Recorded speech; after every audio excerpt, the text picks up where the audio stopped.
안녕하십니까. 라이프 익산 포럼 11번째 포럼을 여러분의 힘찬 박수로 시작하도록 하겠습니다. 오늘은 조금 많이 특별하고 또 중요한 포럼이라는 생각이 들어요. 제가 사건이라고 할게요. 이 사건을 접하면서 우리 일련의 어떤 사건을 접하면서 1960년대 어떤 공무원이 떠올랐습니다. 이분이 어떤 분이냐면 상부의 명령에 충실히 이행해서 유대인들을 수용소로 다 보낸 사람입니다. 이게 예루살렘의 아이만이라는 사람인데요. 이 사람은 상부의 명령에 그냥 충실히 성실하게 일을 했을 뿐이에요. 근데 그 예루살렘에서 수용소로 간 유대인들은 다 학살을 당했죠. 이 개념을 한나 아렌트가 예루살렘의 아이만 책이라는 책을 통해서 뭐라고 얘기를 하냐면 악의 편범성이라고 얘기를 했습니다. 우리가 아무리 성실하게 어떤 공무를 집행해도 그것이 인간의 생명을 해치는 것은 분명 범죄에 가까운 일이라는 생각이 좀 들었어요. 제가 좀 극단적으로 말씀을 드리는 걸 수도 있겠지만 공무원 우리 익산시청에서 제가 알기로는 이 하수 슬러지 건조 시설 관련해서 스스로 자신들의 정당성을 주장하면서 검찰에 고발한 걸로 알고 있습니다. 요 사건을 그런 행위를 보면서 제가 이 에피소드가 생각이 났습니다. 저는 오늘 사회를 보게 된 손님커피 대표 박형호라고 합니다. 반갑습니다. 오늘은 여러 저희 전문가들이 오셔가지고 이명태 의원과 함께 얘기를 나누고 많은 이야기를 전달받고 이런 시간이라기보다는 우리 이명태 의원이 기간에 문제 제기를 했고 그다음에 또 계속해서 또 의회에서 발언을 하시고 이런 중차대한 문제이기 때문에 이런 발제를 하고 그 이외에는 우리 여기 참석하신 많은 분들이 의견을 개진해 주시고 여기에 대한 어떤 우리가 뭐 대안을 마련할 수는 없겠지만 어떤 식으로 이 문제가 해결되어야 하는지 이런 부분들에 대해서 자유롭게 이야기하는 식으로 진행이 되었으면 좋겠습니다. 그래서 저희가 일단은 이명태 의원이 발제를 하고요. 그 다음에 저희가 오늘 파악하기로는 그 전에 우리 동산동 주민대책위원으로 활동하셨던 장성진 님도 참석을 하셨어요. 그래서 약간의 경과 보고라고 할까요? 그런 것들도 들어보고요. 그 다음에 공대위, 물론 개인 작업으로 참가를 하셨지만 우리 익산 시민사회 전체가 모여서 이 약취, 그 다음에 환경 관련 공대위를 꾸렸습니다. 공대위에서 집행위원장과 공동대표를 맡고 계신 분들까지 참여를 하셨으니까 서로 이야기를 좀 나눠봤으면 좋겠다는 이야기를 들어보고 경과도 들어보고 향후의 어떤 일정이나 이런 것도 들어봤으면 좋겠고요. 그 다음에 제가 알기로는 우리 익산시 시청, 성함은 모릅니다. 시청에서도 나오신 걸로 알고 있는데 말씀을 해주셔도 좋겠다는 생각을 갖고 있습니다. 그리고 우리 송승욱 기자, 소통신문의 기자 오셨고 언론이 이 사건, 일련의 사건을 보면서 우리 일련의 익산 언론들이 어떻게 보도하고 있고 우리 송승욱 기자께서 어떻게 생각하고 있는지 이런 부분도 같이 얘기해 주셨으면 좋겠습니다. 먼저 이명태 의원의 일련의 발제를 들어보는 시간을 갖도록 하겠습니다. 이명태 의원 박수 맞이해 주세요.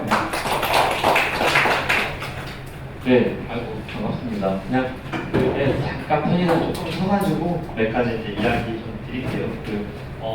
지금 이야기 드리기 전에 이 라이프 익산 포럼이라고 해서 이제 만들어서 저희들이 지금 이제 오늘이 11번째예요. 그래서 2017년에 만들어서 꾸준히 매달 한 번씩은 못했고 지금 2019년 들어와서는 매달 한 번씩 하고 있거든요. 되도록이면 좀 희망적인 주제, 우리 익산의 앞으로 나아가는 방향, 좀 그런 것과 관련한 되게 좀 희망적인 주제와 관련해서 좀 되도록 많이 다뤄보려고 하고 있는데 이제 좀 오늘은 원래 좀 익산의 인권은 안녕하십니까 이런 주제로 원래 이번 달 계획이 되어 있었는데 좀 긴급하게 긴급 토론을 하는 게 좋겠다라고 좀 저희 토론 운영진 내에서 이제 이야기가 좀 논의가 되어서 오늘 이 주제로 좀 하게 됐고요. 그래서 약간 오늘 이렇게 이 자리에 와주셔서 너무 감사드리고 아까 따로 이렇게 막 메뉴 소개를 하고 그러지는 분께 못했는데 우리 아까 이제 박형호 손희섭 대표님 우리 이제 나이키 일상포럼 운영위원이시기도 하거든요. 그래서 잠깐 소개를 하고 했는데 일단 이따가 또 이렇게 좀 오늘은 그 제가 이제 기본 발제하고요. 저나 뭐 이렇게 이런 분들의 이야기보다는 좀 그냥 참여하고 계시는 분들의 이야기를 충분히 좀 들어봤으면 하는 거거든요. 그래서 시민분들이 실제 이 문제에 대해서 어떻게 인식하고 어떻게 느끼고 계시는가 그냥 그런 부분들을 좀 충분히 이야기를 해보려고 하는 자리인데 일단 이 일에 쭉 이렇게 좀 보게 된 경과 정도는 제가 이제 이야기를 오늘 좀 해드리고 그래서 이 문제에 대해서 정확히 좀 어떤 과정의 일들로 인해서 제가 그런 문제 제기를 하고 있고 이렇게 지금까지 어떤 과정으로 오고 있는지 그런 설명을 좀 드리도록 하겠습니다. 그 나눠드린 자료에 그 이 경과는 자세히 다 이 소개가 돼 있어요. 네, 그러긴 한데 오늘 이제 이야기 드리려고 하는 것은 뭐 주제도 저희들이 되게 어찌 보면 심각한 문제일 수도 있고 그런 좀 부정적인 주제일 수 있다고 생각이 들지만 사실은 시민은 익산에 살고 싶다고 저는 있거든요. 그러니까 저희는 많은 시민들은 익산을 떠나고 싶은 게 아니라 익산이 좋은 도시가 됐으면 좋겠고 이 좋은 도시로 만들어서 살고 싶은데 뭔가 정말 익산에서 행복하게 이렇게 좀 삶의 만족도를 좀 높게 그렇게 살고 싶은데 살고 싶은 우리들의 마음을 좀 뭔가 좀 자꾸 뭔가 좀 불편하게 만들고 힘들게 만드는 그런 요소들이라고 생각이 들고 특히 익산의 환경 문제가 대단히 중요한 이 상황에서 이 문제는 특히나 더 좀 시민들을 힘들게 하는 문제다라고 생각이 들었어요. 그래서 이 문제 때문에 전화를 드렸고요. 일단 좀 빨리빨리 경과적으로 이야기를 해보겠습니다. 다 아시는 대로 이곳이 동산동 여기 상내에 나가는 길에 보면 여기에 여러분들이 다니실 때는 나무로 쭉 이렇게 쳐져 있어서 나무가 울타리가 되어 있어서 잘 모르실 수도 있는데 표지판에 보시면 알 수 있는데 이 원으로 된 이 넓은 곳이 이제 익산 공공하수 처리시설인가 동산동에 위치해 있는 곳이고 그 바로 앞에 그냥 도로 2차선 도로가 아닌 정도 한 5m 정도 폭 되는 그냥 일반적인 농로 같은 도로 하나 사이에 음식물 쓰레기 처리 업체가 위치하고 있습니다. 그리고 이 두 시설에서 직선거리로 900m의 동산동 라인 아파트가 시작이 됩니다. 예, 그래서 어떤 이런 폐기물 시설을 실제 하게 될 때 처음에 허가를 받을 때는 1km 안에 주택이 있으면 이와 같은 시설은 사실은 설치를 아예 못합니다. 지금의 법에서는 지금의 폐기물 관리법에는. 근데 과거에 설치가 다 됐었기 때문에 현재는 우리는 지금 이런 상황에 있는 것이죠. 그러니까 지금의 폐기물 관리법으로는 이렇게 밀집된 도심의 1km 내에는 이런 시설이 있을 수 없는 특히 음식물 쓰레기를 처리하는 이런 폐기물 처리업은 좀 있기가 힘든데 음식물 쓰레기 처리 업체가 딱 1km라고 하는 건 아니고 다 이 폐기물 사업장마다 다릅니다. 500m 기준도 있고 이번에 제가 이야기한 하수 슬러지 건조 시설은 1km입니다. 예, 그러니까 그런 기준들이 좀 있습니다. 이게 신규로 할 때를 이야기하는 거예요. 예, 지금은 이제 있는 시설인 상황에서 이렇게 있는 거고 그래서 이제 이렇게 있어서 이 시설이 실제로 이 동산동에 이 아파트가 형성된 지가 한 20년 정도 넘었습니다. 근데 그리고 이 음식물 쓰레기 처리 업체가 만들어진 10년이 좀 넘었고요. 하수 공공하수 처리 시설은 그보다 훨씬 더 많이 됐죠. 그러니까 이 시설이 만들어진 직후부터 동산동은 거의 20년 가깝게 악취 피해를 실제로 많이 보고 있거든요. 그건 제가 굳이 설명드리지 않아도 많이 알고 계시는 내용이고 그래서 다 아시는 것처럼 이곳이 과거에는 이리시의 가장 끝 지점이었던 거예요.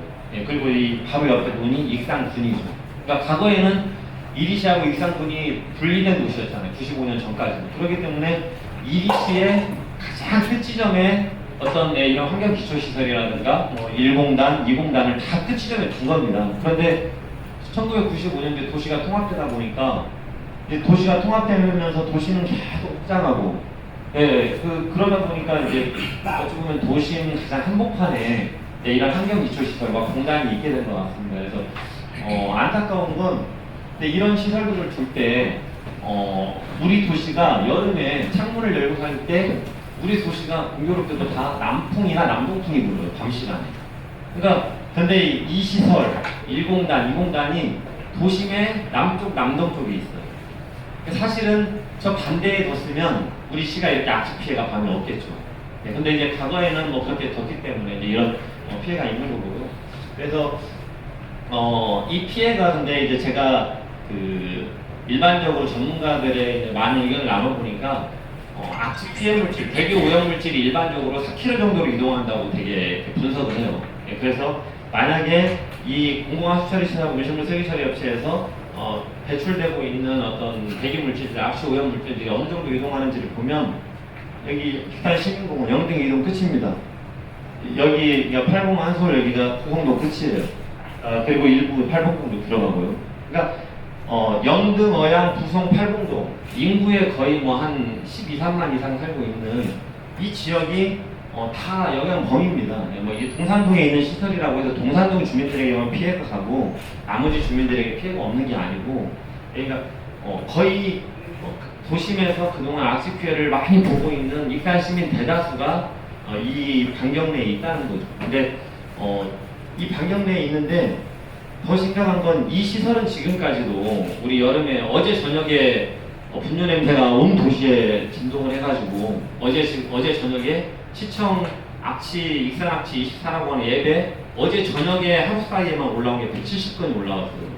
분뇨 냄새 때문에 막 죽겠다고 어제 그런 게 민원들이 왔어요. 아주 속출했거든요. 그러니까 시청 홈페이지 신고 예외 270건이면 올리지 않은 시민들까지 생각해보면 뭐 그 어제 피해라고 하는 것은 얘기로 말할 수가 없죠. 근데 그 도심 분뇨 냄새의 중요한 원인 중에 하나가 그동안 악취 관련한 연구를 많이 해오신 분들이나 저도 그렇고 현장을 뭐 저도 9년 동안 쫓아다니면서 느낀 건 이 두 시설이 도심 분뇨 냄새, 여름의 분뇨 냄새 원인에 결코 적지 않다고 우리는 항상 여기를 원인으로 봐왔거든요. 예, 그래서 이제 이 원인으로 봐왔고 그래서 제가 이제 이 시설을 많이 갔습니다. 근데 이게 이제 소화조라고 하는 건데요. 예, 우리가 하수를 배출하면 하수가 여기에 한 30일 정도 담겨서 이 안에서 미생물들이 쉽게 말하면 더러운 하수를 계속 분해하는 겁니다. 분해해서 나쁜 균을 계속 미생물이 먹어치우는 이런 원리에 의해서 이제 물이 정화되고 분해되는 이런 기본 원리인데 과거에는 이게 지금 우리 익산 공공하수처장의 과거의 모습이에요.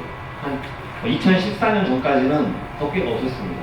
덮개가 없었으니까 동산동 주민들은 그냥 뭐 정말 악취에 그냥 완전 무방비였던 것이죠. 그 정도로 운영이 되다가 이제 악취 민원이 아주 급속해지면서 이제 그냥 다 덮개를 덮었습니다. 지금은 저렇게 덮개를 열어놓는 곳은 거의 없습니다. 제가 저번에 뉴질랜드에 연수를 갔을 때 보니까 거기는 워낙 다 평야잖아요. 거긴 지금도 덮개가 없더라고요. 근데 그래도 주변에 주택이 없기 때문에 완전 그냥 평야 한가운데 있기 때문에 그런 피해가 없던데 우리나라의 거의 모든 하수시설은 다 이제 이렇게 덮개가 덮여 있고 이렇게 돼 있습니다. 그래서 아까 이 소화조에서 미생물들이 열심히 분해를 하다 보면은 좋은 바이오 가스가 발생을 해요. 예, 그게 이제 메탄가스라고 표현하는데 여러분들이 대개 쓰고 계시는 도시가스라고 생각하시면 되는데 뭐 이제 그런 원리로 이제 운영이 되고 있는 곳이고요. 근데 제가 이제 이 문제를 일단 조금 먼저 말씀을 드린 거고 왜 이 문제에 대해서 심각하게 생각하게 됐냐라고 하는 이제 그 배경을 설명드리는 거예요. 아까 말씀드린 대로 여기서 메탄가스가 발생한다고 했잖아요. 그러면 그 메탄가스가 바이오가스이기 때문에 우리 보일러 가동에도 사용을 하고 이 미생물들이 잘 활성화되게 하기 위해서 38도에서 42도 정도 운영을 합니다. 이 소화조 자체가 그 정도 온도를 유지를 해야 돼요. 그래서 보일러를 가동하거든요. 보일러를 가동해서 항상 38도에서 42도 정도 유지되게 합니다. 그래서 여기서 발생되는 열을 가지고 보일러를 가동해서 다시 여기로 온도를 계속 유지하는 이런 원리로 운영되는 거죠. 근데 당연히 상식이지만 여름에는 온도가 높잖아요. 보일러를 많이 가동하지 않아도 당연히 38도, 42도 유지되지 않겠어요. 그러니까 여기서 발생하는 메탄가스를 우리는 현재 우리 시는 타구시는 이 감량화 사업이나 현대화 사업이 되고 나면은 발생하는 메탄가스를 일부 사용하고 그리고 전기 에너지로 바꿔서 한전으로 팝니다. 그렇게 수익을 올려요. 근데 우리 시는 그런 시설이 안 돼 있는 거예요 지금. 그래서 보일러 가동에 쓰고 난 나머지 메탄가스는 다 그냥 불로 태워서 밖으로 그냥 공기 중에 방출합니다. 근데 이론상으로 보면 메탄가스를 불로 태워서 내보내면 냄새가 안 난다는 거예요. 근데 저는 이 메탄가스를 불로 태워서 내보내는 과정에 계속 뭔가 어떤 분뇨 냄새를 유발할 수 있는 어떤 물질들이 배출되고 있는 거 아니냐라고 하는데 이런 좀 계속 의문을 제기했고 그런 의문을 제기하는 과정에 이제 그래서 전문가들과 함께 이게 메탄가스가 이 소화주고 메탄가스가 나오는 관이거든요. 이 메탄가스 성분을 분석해보러 제가 계속 하수처리장에 간 거예요. 이게 계속 원인으로 보이는데 하수처리장에서는 뭐 수년 동안 계속 우리는 원인이 아니다. 이렇게 이야기하는데 제가 원인으로 많이 보는 이유는 하수만 처리하는 게 아니라 우리 공공하수 처리장에서는 우리들이 배출한 분뇨도 처리합니다. 사람의 분뇨. 네, 사람의 분뇨가 관이 합쳐진 현대화 시설이 된 곳들은 그냥 이 하수 처리장으로 똑같이 가지만 아직도 이제 분뇨 수거차가 있고 아직도 지하에 분뇨 탱크들이 있는 집들이 있잖아요. 그런 것만 수거해 와서 하루에 80톤 정도씩 분뇨가 수거가 되어서 이 바로 옆에 분뇨 처리장이 있습니다. 우리는 그 분뇨도 이곳에 다 같이 한 번에 들어가서 처리가 되거든요. 그렇기 때문에 저는 어떤 그런 냄새의 원인이 아니냐. 그래서 이 냄새 원인이라고 하는 것 때문에 제가 이제 이 하수 처리장에 몇 차례 점검을 가는 과정이 있었어요. 올해 초에. 올해 한 3, 4월경에. 그런데 원래 아까 말씀드린 우리는 메탄가스를 자체 발생하면 그것을 우리의 보일러 가동에서 쓰고 있었거든요. 남는 건 태워 내보내고 있었고. 그리고 지금 우리가 국비를 70% 받아가지고 268억 원 정도 들려서 하수슬러지 감량화 사업이라는 걸 하고 있어요. 그래서 아까 이 소화조를 2개를 증설하고 현재 기존에 있던 것을 현대화시켜서 개량화하는 겁니다. 그래서 소화조의 기능을 높여서 발생하는 찌꺼기를 줄이고 그리고 메탄가스, 바이오가스를 더 많이 발생시키는 공사를 268억을 들여서 하고 있습니다. 그렇게 되면은 이론상으로 하면은 그렇게 공사가 268억 들인 공사가 끝나고 나면은 바이오가스가 연 10억 원어치 정도 발생을 합니다. 그러면 7억 원어치 정도는 우리 자체 지금 아까 소화조 가동에 사용을 하고 3억 원어치 정도는 전기 에너지로 바꿔서 한전에 팔겠다는 게 우리 최초 계획이었어요. 근데 제가 여기를 계속 점검을 가다가 우연히 이 메탄가스를 아까 그 옆에 있는 음식물 쓰레기 처리장으로 앞으로 보낼 거다라고 하는 이야기를 우연히 듣게 된 거예요. 그래서 제가 아니 왜 메탄가스를 옆으로 보낸다는 게 무슨 이야기냐? 음식물 쓰레기 처리장에 메탄가스, 이 바이오가스 왜 보내느냐? 그래서 이제 알아보다 보니까 우회도 모르고 대다수 주민도 모르는 사이에 그 음식물 쓰레기 처리 업체에 하수슬러지 건조시설이 96톤짜리가 허가가 됐다는 것을 알게 된 겁니다. 네. 그렇게 된 과정에서 제가 이제 이게 그러면 우회도 모르고 대다수 중산층 주민들도 모르고 익산시민 전체는 뭐 거의 아예 알지 못하는 사이에 어떻게 이런 하수건슬러지 건조시설이라고 하는 특정 대기유해 물질을 배출하는 이런 시설이 인허가가 됐을까 이제 알아보기 시작한 거고 그래서 이제 그 과정을 쭉 훑어본 겁니다. 그래서 이제 좀 문제 제기를 하게 된 거고요. 근데 이제 그렇게 해서 제가 여러분들 나눠드린 데다가 쭉 시간상의 일치는 다 작성을 해놨는데 이제 그렇게 해서 막 점검을 해봤을 거 아닙니까 제가 2018년 11월에 허가가 나갔는데 이 허가의 처음부터 이제 어떻게 진행이 됐는지를 보니까 2018년 1월 달에부터 이제 일이 시작이 되더라고요.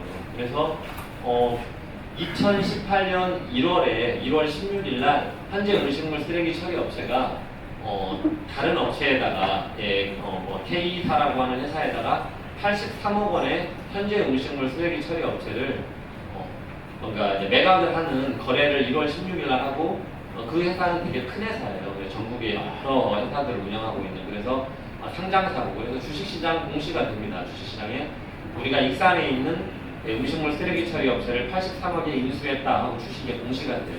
그래서 1월 16일 날 이제 그렇게 됐는데 그럼 1월 16일 날 음식물 쓰레기 처리 업체가 83억에 넘어갔을 때는 그 전에 어떤 일이 있었을까를 제가 보게 된 거죠. 보게 되니까 이 음식물 쓰레기 처리 업체는 이전에도 2016년 이전부터도 이 악취 배출에 대해서 아주 많은 문제를 계속 갖고 있었던 업체고 최근에 확인되는 것만으로 해도 2016년, 2017년 이렇게 14,481 악취 배출 허용 기준이 여기는 500이거든요. 공단이 아니니까 500입니다. 근데 14,481이라고 하면은 이 화학공장, 2공단에 있는 2공단에 많은 화학공장보다도 훨씬 농도가 진한 아주 농도가 되게 높은 정도의 이 수치입니다. 이 화학공장들도 초과하더라도 1,000, 3,000 넘지 않아요. 근데 이렇게 많이 배출됐던 사업장이고 또 2017년 9월 29일에는 대기 배출 시설을 쉽게 말하면 조작하고 운영하고 있어가지고 조업정지 12일을 내려야 되는데 우리 음식물 쓰레기를 처리하고 있기 때문에 조업정지를 내리지 못하고 그에 가름하는 과징금을 1,200만 원 부과했던 사업장이에요.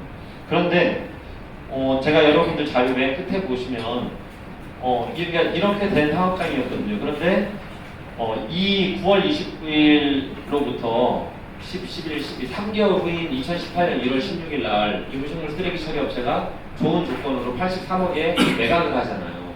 그럼 여러분들이 생각할 때 내가 이 음식물 쓰레기 처리 업체를 사는 사람이라 생각을 했을 때 문제가 있는 업체를 조금이라도 낮은 가격에 사시거나 아니면 문제가 있는 업체라고 한다면 별로 사고 싶지 않을 거 아니에요.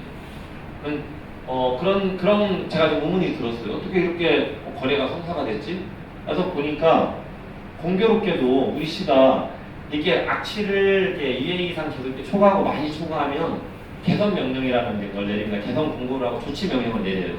조치 명령을 내리면 이 업체가 어떻게 악취를 개선하겠다라고 하는 시설 개선 계획서를 내야 됩니다. 그 시설 개선 계획서를 11월 15일 날 내요. 11월 15일 날 내는데 악취 배출탑을 현재는 5m 이상이 있는데 5m 이하로 낮추는 개선 계획서를 우리 시가 받아주는 거예요. 받아주어가지고 그게 왜 문제가 되냐면 받아주고 나니까 이제 아까 2018년 1월에 거래하기 전까지 12월에 측정해보면 악취가 전혀 걸리지 않는 이제 악취 제로 사업장이 된 거죠. 그러니까 그 과정을 잠깐 설명드리면 음식물 쓰레기 처리 업체 악취 배출탑이 이렇게 있었습니다. 5m 이상으로.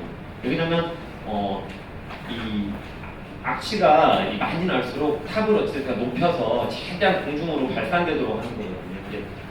높은 탑은 아니지만 이 업체가 최초 2008년 정도 만들어졌을 때부터 이 탑은 계속 유지됐던 탑입니다. 그래서 탑이 있었는데 아까 이렇게 탑이 없어진 거예요. 그러면 이게 무슨 차이가 있냐면 우리 악취방지법에 따라서 5m 이상의 탑은 악취를 측정할 때 이 불뚝에서 측정을 합니다. 그래서 아까 500을 넘으면 안 돼요. 그런데 이게 5m 이하로 탑이 내려지게 되면 악취방지법에 따라서 이 업체는 경계지에서 측정을 해야 됩니다. 그냥 바람 방향 봐가지고 측정하는 거예요. 그러면 아까 보시는 대로 안 걸립니다. 이게 아무리 이 독한 화학 공장도 경계지 측정을 하면 거의 악취 측정을 해서 단속하기가 쉽지 않아요. 그러니까 그래서 근데 이때 이렇게 해서 악취 제로 사업장이 오히려 됐고 그 후에 바로 거래가 된 거예요. 93억에. 그래서 제가 이제 의문이 생긴 겁니다. 아니 어떻게 제가 지난 우리 시 역사 악취 지금까지 제가 알고 있는 2010년부터 지금까지 악취를 관리하고 개선하고 이런 과정에 있어서 지금까지 9년 동안 단 한 차례도 악취를 많이 배출하는 사업장에 탑이 낮아진 적이 없습니다. 낮아진다는 건 상상할 수 없는 일이에요. 그러니까 그런데 이제 행정에서는 이렇게 이야기하시더라고요. 이 음식물 쓰레기 처리 업체가 대기 배출 시설을 의무적으로 뭔가 유지해야 되는 법적 의무가 있는 시설은 아니다.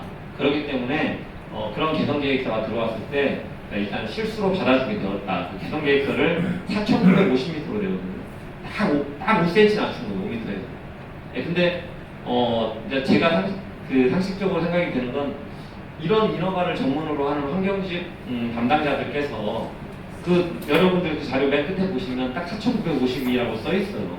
탑이 5m 이하로 낮춰져가는 개선 계획서를 냈는데 그걸 모르고 받아줬다는 것은 저는 좀 이해되지 않는다. 그리고 우리가 악취가 많이 배출되는 사업장이 아니었다고 하면 이해를 하는데 악취가 많이 배출되는 사업장이라고 한다면 대기 배출 시설을 의무적으로 이만큼 높여야 되는 사업장이 아니라 하더라도 유지되고 있던 탑은 계속 유지시켜야 되는 거거든요. 그래서 고농도의 악취를 배출하는 사업장이기 때문에 계속 배출구에서 측정을 하면서 관리 감독하고 이렇게 계속 뭔가 더 효율적으로 악취가 뭔가 관리될 수 있도록 해야 되는 게 기본 상식인데 이제 그러지 않았던 것이 의문이 생긴 거고, 예를 들면 이렇게 돼야 됩니다.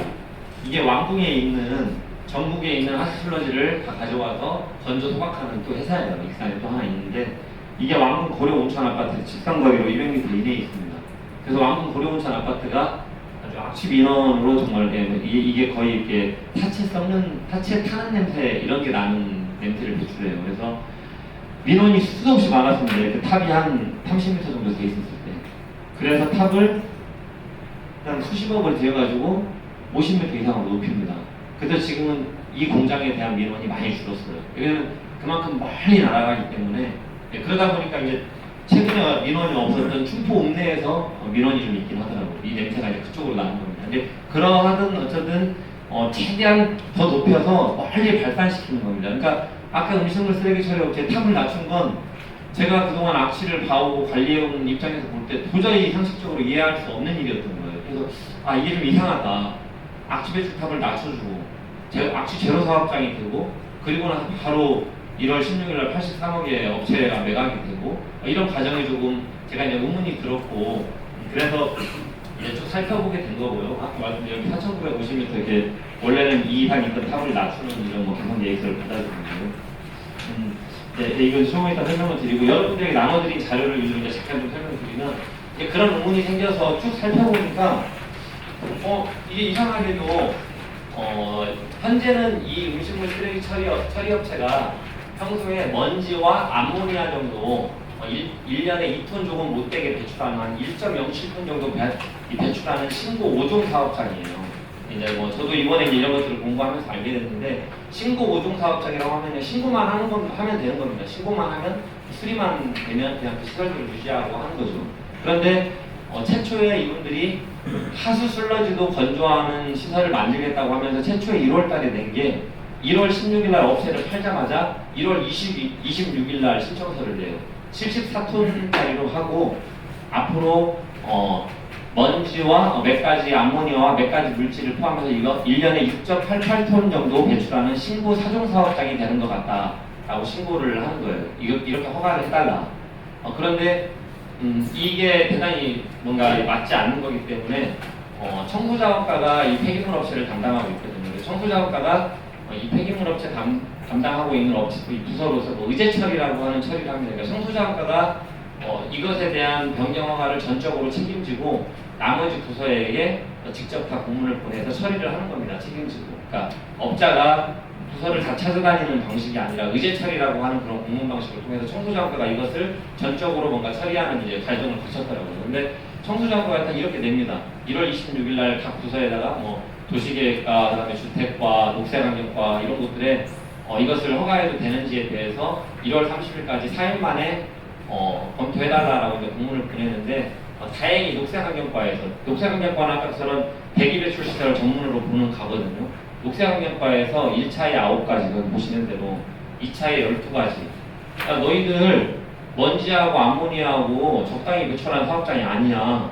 너희들은 수은이나 뭐 스틸렌, 항아메틸, 아세톤알데히드 특정 유해 대기 오염물질을 배출하는 너희는 허가를 받아야 되는 사업장이야. 21가지를 개선을 시켜서 허가 3종으로 이제 3월 7일 날 어느 정도 이제 다 보완을 시킵니다. 그랬는데 3월 22일 날 우리 익산시가 동산동 주민들의 악취 민원을 이유로 불허 처분을 해요. 다 어느 정도 단계가 돼서 허가가 나갈 수 있는 상황임에도 불구하고 3월 22일 날 불허를 하는 거예요.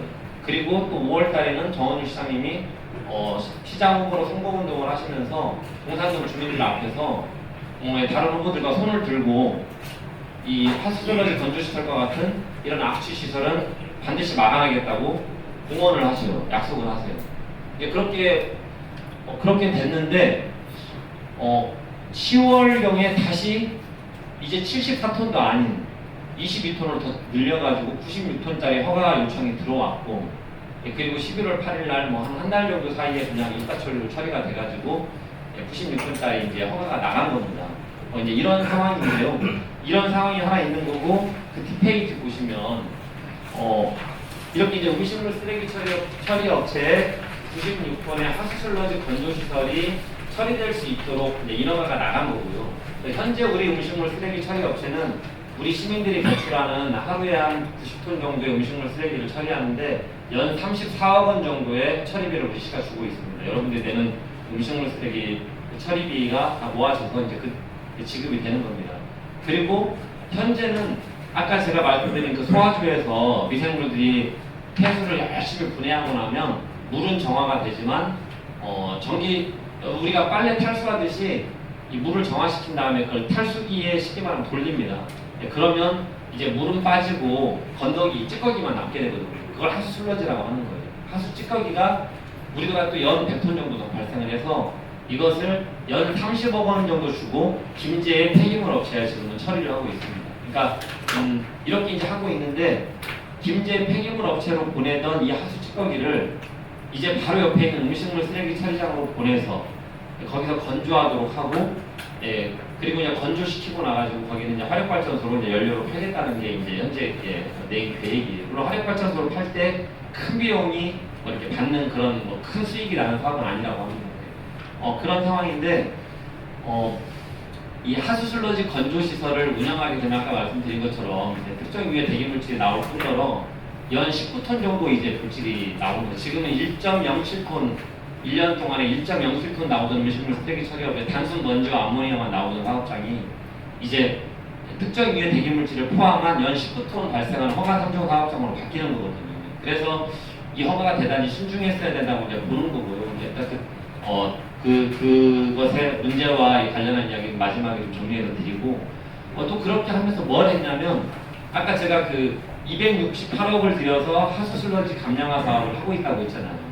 그 감량화 사업이 제가 드린 자료에 보시면 우리가 감량화 사업 방식을 이 하수 슬러지 처리 방식을 결정하느라고 10년도 넘게 걸립니다. 우리 시가 지금까지. 그러니까 이한수 시장 시절에 탄화공법으로 하겠다, 뭐 소각공법으로 하자. 그러니까 아까 이 100톤 정도 나오는 그 찌꺼기를 어떻게 할 거냐, 태울 거냐, 건조할 거냐, 뭐 어떻게 할 거냐라고 해서 이한수 시장이 2013년에 최종적으로 거기 자료 보시면 소각 방식으로 결정을 한 겁니다. 그리고 이제 2014년에 박경철 시장이 들어오시는 거고, 근데 동산동 주민들께서 소각 방식은 절대 안 된다. 이한수 시장 시절부터 계속 요구를 하셨었고, 그럼에도 불구하고 그냥 강행이 됐었던 거지만 박경철 시장께서 소각 방식을 안 하는 것에 대해서 동의를 하고 전면 중단을 시켜요. 그래서 지금 뭐 20억 정도 소송도 걸리고 공사가 30% 정도 진행이 돼서 공사했던 업체가 우리 시를 상대로 20억 정도 소송을 걸고 있고, 우리는 그때 소각시설 짓겠다고 나라에서 받아왔던 한 120억 정도로 반납을 했습니다.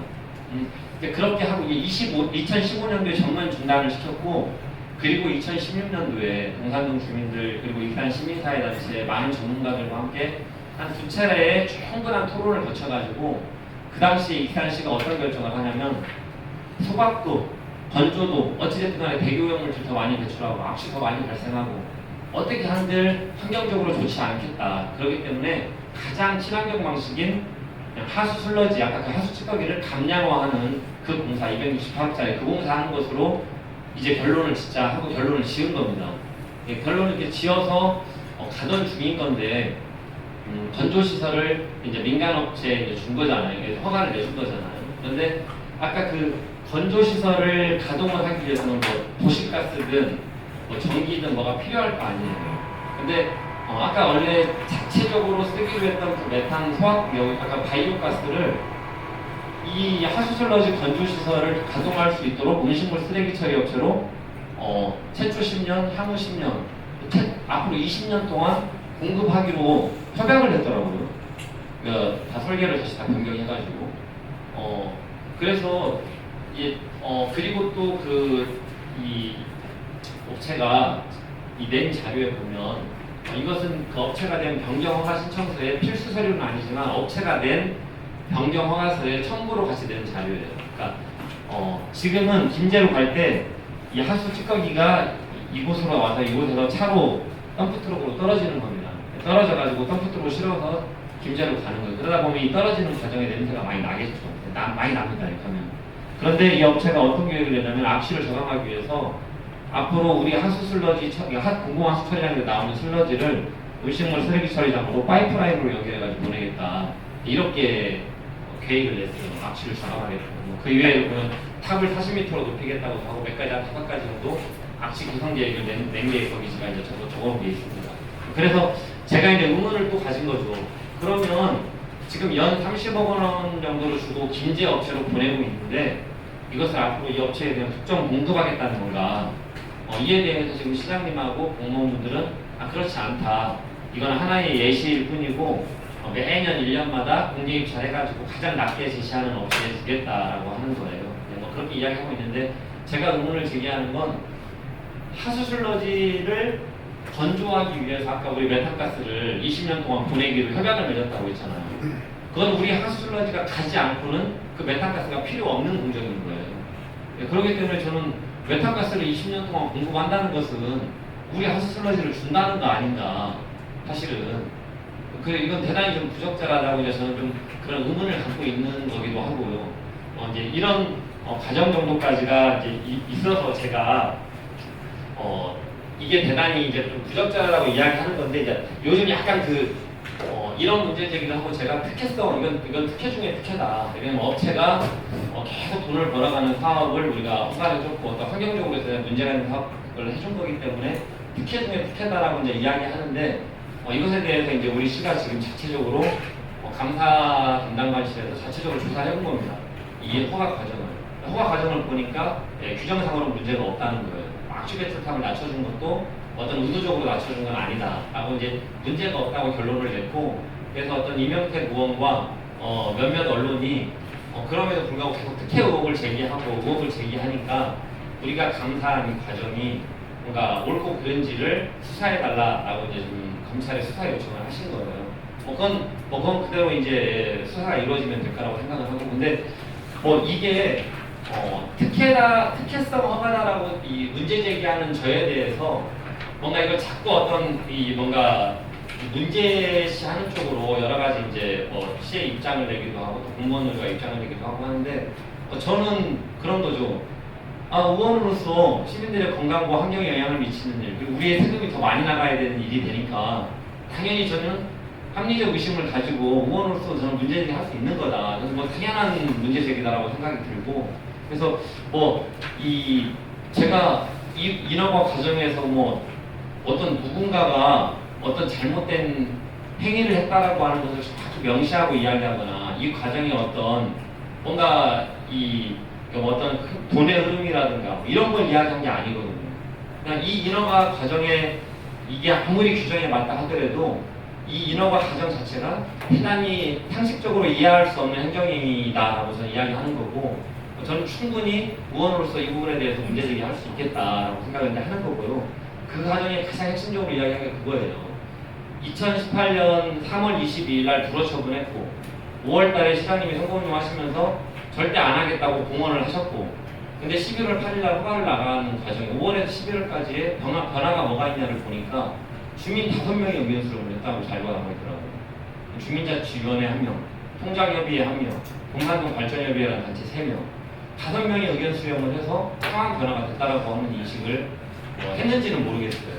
그래서 저는 대다수 주민들도 모르는 사이에 그러니까 주민이나 의회의 동의를 받으라는 것이 법에 명시된 의무는 아니지만 이 시설은 아까 우리가 이한수 시장 시절부터 지금까지 10년 넘게 이 하수슬러지를 어떤 방식으로 처리할 것을 가지고 지금 10년 넘게 공방을 하고 소송도 걸리고 정말 어떤 방식을 우리의 재산인 공공하수 처리장에다가 예를 들면 건조시설, 하수슬러지 건조시설을 우리 재산인 공공하수 처리시설에 지으려고 해도 동산동 주민들의 충분한 합의와 의회의 어떤 충분한 공감이 있지 않고서는 우리 재산인 공공하수 처리장에도 못 짓는 시설이에요. 그런데 그런 시설을 저기다 민간 업체가 할 수 있도록 허가를 내줬다는 게 대단히 이제 문제다라고 하는 거고 그래서 이게 제가 아무리 뜯어봐도 익산시와 시민의 이익되는 일이 없는 거예요. 예를 들면 이걸 이렇게 민간업체에 줘서 이 익산시와 이 시민에게 이익이 되는 일이 있다면 그래도 감수할 수 있잖아요. 근데 시가 말하는 건 그겁니다. 악취를 저감하기 방지시설을 더 많이 잘 해가지고 악취를 저감하고 하수슬러지를 효과적으로 처리하겠다는 거예요. 근데 하수슬러지를 김제에 있는 업체였을 때와 이 업체에 줄 때 하수슬러지를 주는 비용이 바뀌지 않아요. 똑같아요. 예를 들면 연 30억 원 똑같은 거죠. 근데 지금 김제로 갈 때는 악취와 대기오염 피해는 없는 거예요. 근데 이 시설이 바로 동산동 식물세척처리장이 만들어지면 약간 그런 특정유의 대기물질이 배출되게 되고 이전보다 그 19배 많은 물질이 배출되게 되고 우리가 119공단에 우리 이 시설보다도 훨씬 몇십억씩 들여가지고 더 잘 방지시설을 갖추고 있지만 여름철마다 악취 민원을 느끼잖아요. 아무리 훌륭한 방지시설을 갖춘들 악취와 대기물질 배출이 더 많아지는 거예요. 그래서 악취 심해지고 미세먼지 심해지고 또 하수슬러지 건조시설을 붙이면 앞으로 우리 음식물 쓰레기 처리비가 올라가는 거예요. 그 업체가 각각 생각비를 우리가 다 보전해주도록 되어 있어요, 법이. 그렇게 되면 악취, 미세먼지, 대기오염 높아지고 시민 세금 올라가는 시설인데 익산시와 시민들에게 좋은 게 하나도 없는 거예요, 제가 볼 때는. 근데 딱 좋은 건 하나 있죠. 이것을 만든 민간 업체. 거기는 앞으로 이제 만약에 아까 20년 동안 메탄가스를 공급을 받고 만약에 20년 동안 하수슬러지 우리 걸 처리한다면 현재 34억 원의 음식물 쓰레기만 처리하던 업체가 또 30억 원 정도의 하수슬러지를 더 처리하게 되는 뭐 이득은 그분들이 보겠죠. 그게 하나가 저는 문제라고 생각이 들었고, 그리고 이 한나 장전마을을 보면서 특히 더 문제라고 생각이 들어요. 한나 장전마을의 집단 암발병에는 80명 중에 지금 32명이 암에 걸리셨고 2명이 끊어졌어요. 그래서 근데 그 암발병의 원인으로 이제 거의 환경부하고 거의 좁혀져 갔는데 어쨌든 간에 굴뚝을 통해서 이게 한나 장전마을의 그 금강농산이라는 공장이에요. 최악의 지하수나 다른 게 아니고 지금 환경부에서 최종적으로 나온 결론이 뭐냐면 이 굴뚝을 통해서 이 비료를 건조해서는 안 되는 비료를 특히 연초박을 건조해서는 안 되고 지금 우리 음식물 쓰레기 처리량도 음식물 쓰레기를 가지고 발효해서 비료를 만들거든요. 근데 이제 하수도라지 건조시설을 붙이면 이렇게 뭔가 이제 그 건조 과정을 통해서 여러 가지 유해물질들이 더 많이 배출되는 구조가 만들어지는 겁니다. 그런데 연초박을 건조해서는 안 되는데 건조하는 공정을 해가지고 장전마을에 16년 동안 내뿜었던 거고 그게 쌓여서 대기오염으로 인해서 집단 암발병이 됐다는 게 환경부의 정밀력 각도가 최종 결론이거든요. 그러니까 동산동은 이제 도시 한복판이잖아요. 그런 곳에 아까 말씀드린 아무리 좋은 방지시설을 갖춘들 훨씬 많은 악취와 더 대기오염 물질을 배출하는 시설을 굳이 두려고 하나 김제로 처리해도 되고 아까 보여드렸던 왕궁에 이미 업체가 있어요. 그런데 왜 굳이 도심에다가 그 시설을 두려고 할까? 저는 좀 그게 이해되지 않는다는 거고 그래서 핵심적으로 말씀드리고 싶은 마지막 한 가지가 그런 겁니다. 그러니까 허가 과정이 그러니까 한나 장전마을도 허가 과정은 다 법을 지켜서 내줬어요. 그런데 집단 암발병이 됐잖아요. 지금도 하수슬러지 건조시설을 다 규정은 지켜서 허가를 내줬대요. 근데 그 규정을 지켰다는 게 중요한 게 아니고 그 사이에 주민들의 의견 수렴과 의회의 의견 수렴과 이런 게 있었냐는 거죠. 그런 것이 없이 어떻게 이런 흔히 말해서 주민들이 피할 수밖에 없는 시설을 어떠한 절차, 의회와 주민들도 모르는 사이에 허가를 내준 거, 그것도 민간업체가 민간업체가 허가를 내줬다는 것이 그러니까 우리 공공하수 처리장에 지으려고 해도 어려운 시설을 민간업체에 그 허가를 내줬다는 것이 저는 대단히 특혜성이다라고 저는 보는 거고 그래서 저는 지금도 이 인허가를 쉽게 말하면 다시 불허하라는 거고요. 인허가를 만약에 불허하지 못할 거라고 한다면 이미 허가를 내줬기 때문에 우리의 하수슬러지 나오는 것을 이쪽 업체에 공급하지 말라는 거죠. 그러면 그 업체는 하수슬러지 시설을 짓는 한들 가져올 게 없는 거예요. 여기 되면 변경 허가에 익산 공공하수 처리시설에 나오는 하수 원위의 하나 이렇게 변경 허가를 해줬거든요. 쉽게 말하면 익산 거 처리하려고 만드는 거예요. 그러니까 저는 그래서 변경 허가를 취소하든 취소 못할 거라면 하수슬러지를 우리 거 공급하지 말든 현재 음식물 쓰레기 처리 업체만 시설을 더 잘 보완해가지고 배출하고 있는 악취 잘 관리해주고 다시 5m를 높여서 잘 제대로 관리해라. 제가 요구하는 건 그건 겁니다. 그래서 뭐 법으로 이 과정에서 뭐 법을 어겼거나 뭐 이런 거에 어떤 특혜라고 하는 것이 특혜로 인한 어떤 뭐 동거래라든가 제가 이런 이야기를 하는 게 아니고 이 시설 자체를 저는 반대한다. 저는 그리고 저의 의견에 동의하는 주민들이 훨씬 많을 거라고 저는 생각을 한다. 그리고 저는 그걸 주민들이 계속 알리겠다. 이 시설이 동산동에 있어서는 안 된다는 거다 저는 이야기를 약간 하는 겁니다. 그래서 이야기의 본질은 그거라는 거고요. 그래서 그 이야기의 본질을 정확히 보면 일단 도심에 대기오염 배출하는 시설 만들지 말자. 간단하게 말하면 이런 거라고 생각할 수 있을 것 같아요. 조금 다소 설명이 길었는데요. 일단 정 과정 그리고 제가 생각하고 있는 문제 인식에 대한 이야기 드리고 저는 앞으로도 일단 계속 주민들 의견 수렴을 해나갈 거고 동산동 주민들에게도 더 많이 알릴 거고 아까 피해 지역인 영등, 부성, 어양동, 팔봉동 주민들에게 계속 알릴 거고 그래서 정말 시민들이 이 시설이 지어지는 것을 원하실까 짓지 않는 것을 원하실까에 대해서 저는 계속 이야기할 거고 특히 우리 시의 공공화수 처리하고 나서 남는 하수치거리는 절대 이 업체로 공급하지 못하도록 저는 그렇게 계속 주장하고 활동을 할 생각입니다. 일단 제가 보도자료에서 썼는데 저는 오직 시민만 보고 이 목소리를 절대 굽히지 않고 가야겠다는 생각을 갖고 있습니다. 네, 이상입니다.